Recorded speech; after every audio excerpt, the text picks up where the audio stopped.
हम भी अपने खाने पीने का सामान लेकर निकल पड़े थे कल घूमने के लिए। तो मैंने आपको बताया था कि हम जा रहे हैं घूमने के लिए। ये रहे मेरे नानी के गांव के सारे लोगों के खेत, जहाँ पे आजकल जो है खीरा ही खीरा नज़र आएगा आप सबको। तो हमें जाना था थोड़े से पैदल, क्योंकि जो हमारी स्कूटी है वो रास्ते ख़राब थे, उसकी वजह से चल नहीं पा रही थी।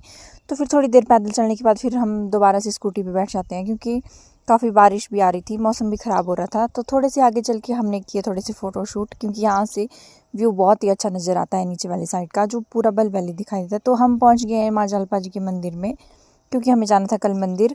फिर उसके बाद दर्शन करने के बाद अब हम निकल पड़े हैं दूसरे वाली नानी के घर। ये जो बकरी दिखाई दे रही है ये भी हमारे नाना की है। तो यहाँ पे देखा इतने सारे सेब लगे हुए थे, मैंने पहली बार देखी इतने छोटे छोटे पेड़ पे जो सेब लगे हुए हैं। तो यहाँ पे हंसी मजाक का और मजाक मजाक के साथ हम पहुँच गए थे नानी के घर में।